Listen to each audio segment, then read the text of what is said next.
actually tired because Dean Pernia and President Danny Concepcion made me walk around the UPCMC grounds for budgetary insertions, right?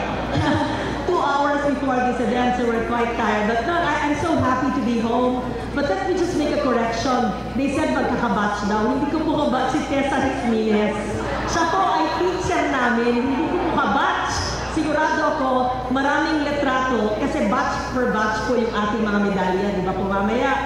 Ang kabatch ko, hindi rin si Orly Mercado, excuse me. Hindi rin si Maria Montaliguno, excuse me. Kaya yung mga caption nyo, make sure accurate ha. Hindi ko kabatch si Tessa. Siya po ay aming teacher ni George Banson. Ayun.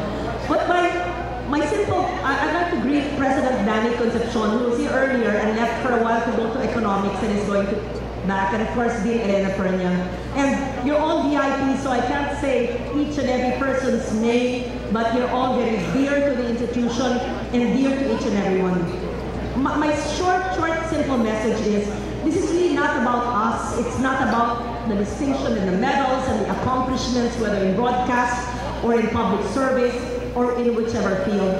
It's really about the institution that made who we are today and where we are in our professional and personal lives. And I think it's really time for us to give back.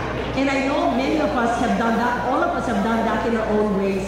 So this Glory Awards is not for self-glorification, but it's really to glorify UP Nating Mahal and UP College of Mass Communications, to our deans and professors and staff like Aling Suming and Fortune and Mang Dick, who have since passed on, and many.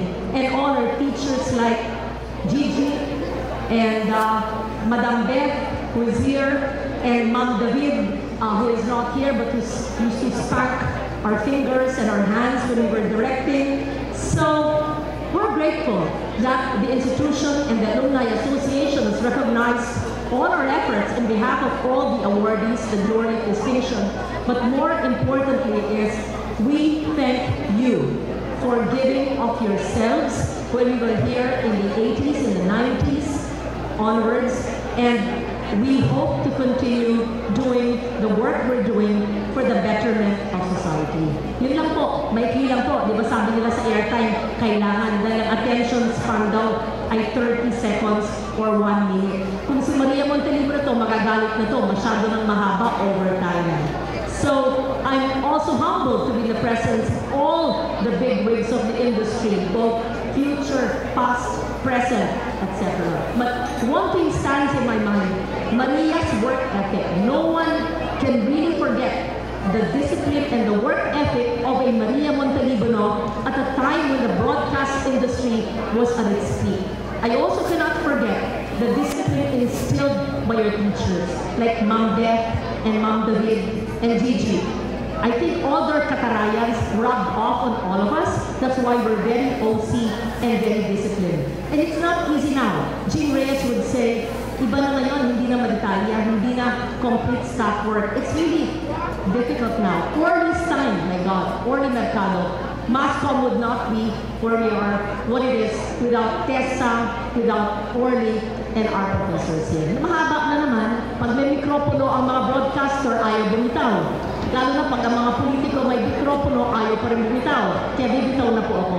Maraming salamat po at magandang gabi sa inyo.